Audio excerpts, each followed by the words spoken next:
All right, so I am here at the city county clerk here in New York City. I just came to go get my cousin's birth certificate authenticated here at 60 Center Street. Now I'm on my way to 123 William Street, and that's where I'm gonna get it, her document apostille. These are the steps that you gotta take in order for you to, whenever you doing anything out of the country, when it comes to these official documents like birth certificate, death certificate, you need to get it authenticated, and then you need to get it apostille. All right, so my cousin, she's trying to get dual citizenship in Honduras. So since she's based in Georgia, I'm not sure what the situation is over there, but since I did it, this is the process I went through, so I explained it to her. So she asked me if I could do her that favor.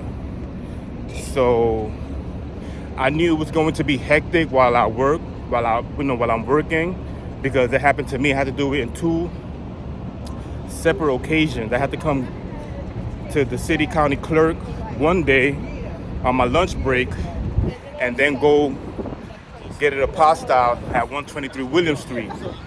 So I had to do that another day, because I try to do everything while I'm at work. But since I'm off today, I had a doctor's appointment. I told her I'll do it the day that I'm off. I have time. So my doctor's appointment was earlier this morning, so I had time to come here downtown. And the hours here is from 9 a.m. to 12:30 p.m. Then they go on lunch, and then they'll come back at 2. But I made it before they went to lunch, so that's a good thing. So now I'm on my way to the Department of State to go get it apostille. So I'm gonna take you on this journey, just in case anybody want their dual citizenship and they don't know the process.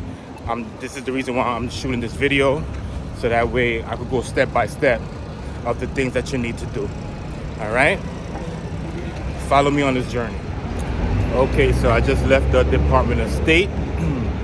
I was there for an hour and a half waiting just to give them the birth certificate to get apostille, one of those two words. So it was gonna take another hour and a half to wait, because it's a long line, it's a long process, waiting for it. So like I did the last time when I did it for me, I waited that, it wasn't even an hour and a half, because my lunch break is an hour. So I think I waited for like 45 minutes, and I gave them the document to get it apostille, so that takes another hour. So I told them I already paid for it, so I told them I'm gonna come back tomorrow on my lunch break, because tomorrow I go to work, so on my lunch break I'll go pick it up. So I already let my cousin know, it's in good hands. It's an official document, it's the State Department of State, so it's already paid for. So what I gotta do is go pick it up on my lunch break. So that's the process. I already, let my cousin know, and she's cool with it. And then from there, once I get that, then I have to send it. The plan was for me to send it to her, and then she sends it to the lawyer in Honduras. She's the one that's gonna run around and do everything for her. But now she suggested for me to send it to her from here, instead of me sending it to my cousin, me sending it to the lawyer, because I got the lawyer's information. The lawyer that she's using is the lawyer that I use. She's the one that helped me, with the process. So I'm gonna go on ahead and send it to the lawyer in Honduras, so that way she could proceed, with the process. So that way, my cousin could get her dual citizenship. She could get her, her birth certificate in Honduras, and then from there, she'll do whatever it is that she needs to do or wants to do. So I'm already done here. Super happy, that she's doing this. This is something I recommend to all, my peers, my cousins, my sisters. It's good to have dual citizenship especially in a country where your parents are from. Because a lot of things that you might want to do, like me, for instance, there's things that I want to do. I open up my bank account. You can't do. There's a lot of things that you can't do, in Honduras because you're not from there or you don't have no type of citizenship. You can't open up a bank account. It's a lot of things that that you can't do. You can't exchange money. You got to exchange money. Certain places, and you got to exchange money in the streets. And that's not safe. But it's just a lot of more things that I want to do that gave me a reason to, get dual citizenship. I have property over there. In order for that property to get transferred down to me, I have to be a citizen from Honduras. All right, so it's a lot of things that I want to do over there. So that's the reason why I did it. But anyways, I will definitely keep you all posted. But that's the process that you got to go through if you want to get dual citizenship at another country. You have to go to the county clerk to get your birth certificate authenticated, and then from there you got to go to the Department of State to get it apostille. All right? Okay, have a blessed one. Okay, I am back home. I did all the running around I had to do for today, so tomorrow I'll be able to go get that document from my cousin that's supposed to be apostille today. So it's already done. I'm pretty sure it's already done. They already charged my credit card. You could either pay it through credit card. They don't accept cash. Either credit card or a check or a money order. Okay, I have forgot about that. But that's what you're going to need when you go to the Department of State. So Department of State in New York City is 123 William Street, second floor. Okay, so I got that out of the way. So today, what I did, I went to go get my cousin's birth certificate. I went to go get it, where is this? Authenticated. Okay, so I went to 60 Center Street, and that's the city clerk's office, and they charged $3. So I paid the $3, and I got her birth certificate authenticated. And then from there, I went to 123 William Street to go get it apostille, whichever word is supposed to be. Well, that's what I went to go do today. So tomorrow I'll go pick it up. But the process is simple. I went the lawyer route. You could either go to the Honduras consulate, which last time I remember is at 23rd Street, but I heard they moved. All right, so you could have them help you too. But I went the route where my uncle, he's from Tegucigalpa, and his next door neighbor is a lawyer. So she knew all the avenues and all the running around that she had to do. So I recommended my cousin. So my cousin's going that route also. She's using her so she could, do what she has to do to get her dual citizenship. So the process is this. It's simple. For me, my process started last year, July, when I got all my documents ready. I had my birth certificate authenticated, and I had my birth certificate apostille. So when I went to Honduras last year for the family reunion in July, I gave all my documents to my uncle. And when my uncle went back to Tegucigalpa, he gave all the documents to her. So the documents that you're going to need, so if you're going to apply, you need to be a child of a Honduran. Your parent, either or, whether your father was born in Honduras or your mother was born in Honduras. I think grandmother and grandparents also, if I'm not mistaken. But if your parents is Honduran, which like in my case and my cousin's case, she's gonna need. She needed my mother's birth certificate and my father's birth certificate. They're gonna need that. All right. So I gave her my mother's birth certificate, my father's birth certificate, and my birth certificate, and I had to get it authenticated in apostille, and I had to translate it from English to Spanish. So I had to go to Queens to go get it translated. But I'm gonna tell you why you might not need that. So my cousin is not gonna need that because when I sent the documents to the lady, the lawyer, she was able to translate it for me in Honduras. So basically, when I got it translated here, it was basically for nothing. All right. So you don't need to get it translated here. If you have a lawyer that's going to do it for you over there, in Honduras, they'll translate it over there in Honduras, okay? So once I got her all those documentation, she was able to run around, go through, to the department that she needs to go to do what I needed her to do.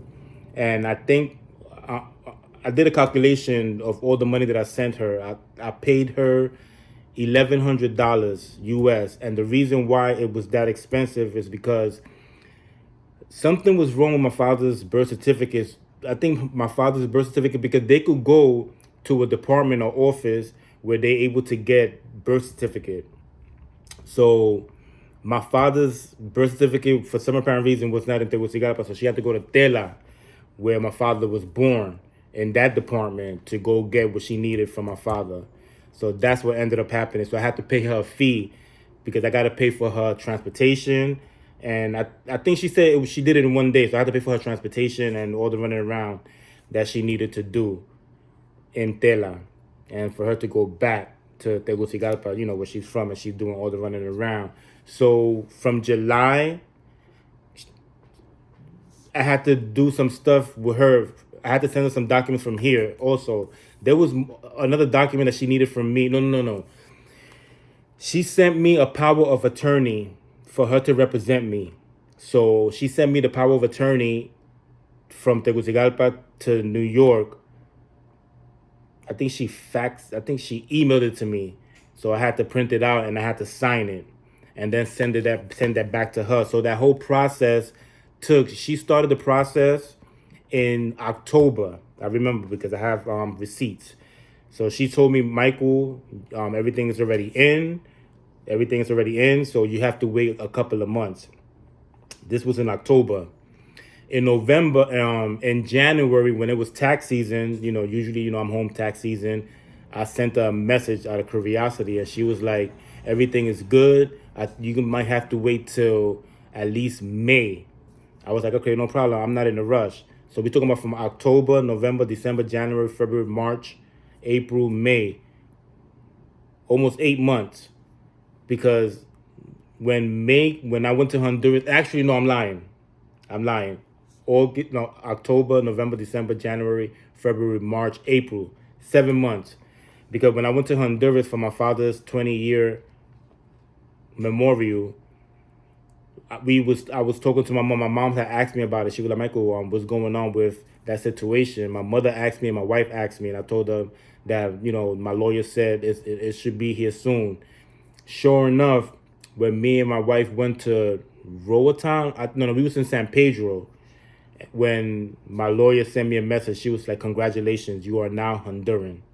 All right, so she sent me a picture of my birth certificate. So once everything goes through, you will get your birth certificate. Okay, so once you get your birth certificate, now you can go to the National Registry of Person. And in Spanish, it's called registración de las personas. And they have that in every city in Honduras. So I had to go to the one in Cortez. So she sent me a picture of my birth certificate. And my birth certificate, has a serial number. So all I had to do was go give them my serial number. So that way I could apply for my ID card, which is called Cedula in Honduras. It's not called Cedula anymore. It's a different name. I just forgot the name of that. But it's an identification card, your ID. That's basically stating that you're from Honduras. All right. So I was able to apply for my ID, which was in May. I applied for my ID in May, and I had another trip. They told me that it's gonna take at least a month and a half to get the card, literally. So since I had a trip back to Honduras in July, I already knew that when I go back in July, I'll be able to get my identification card. So when I went back to Honduras in July, I was able to get my identification card.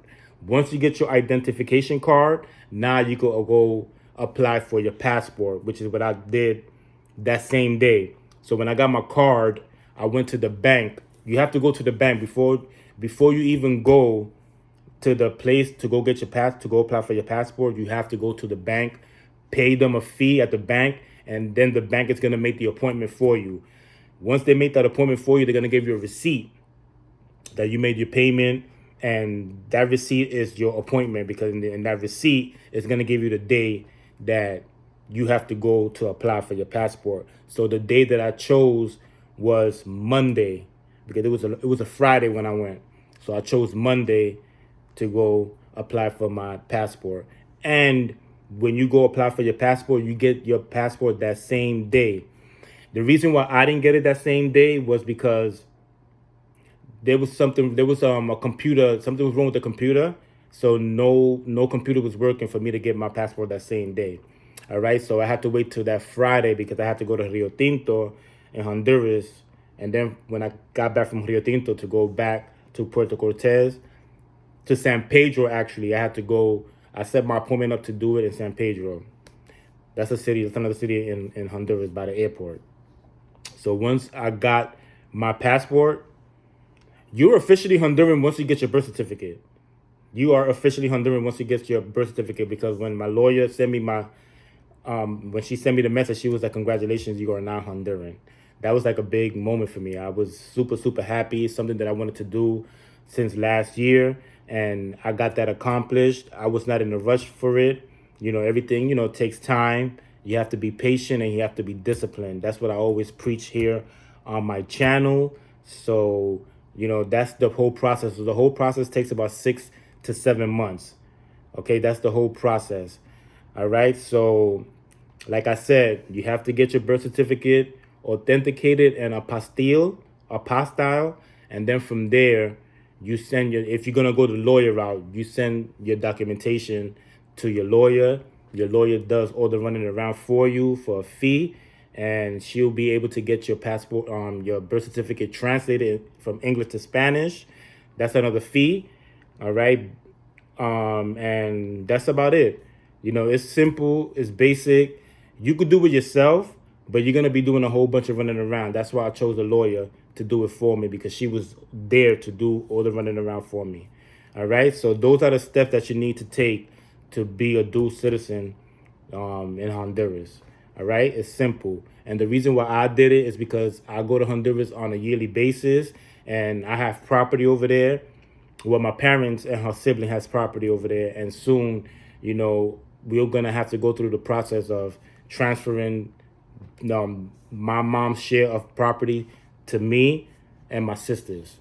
So this is something that I, talk to my sisters about, for them to do the same thing to the whole process, right? Because very, very important, because it's a lot of things that as a citizen in Honduras or any other country that you're allowed to do that you can't do if you're not a citizen.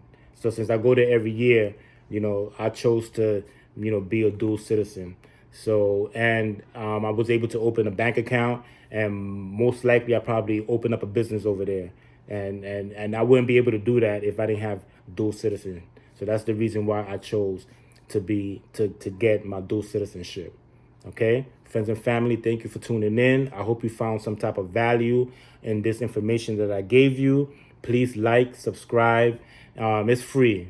Just hit the like button and subscribe to the channel. I really will appreciate it. Okay, friends and family, have a blessed day.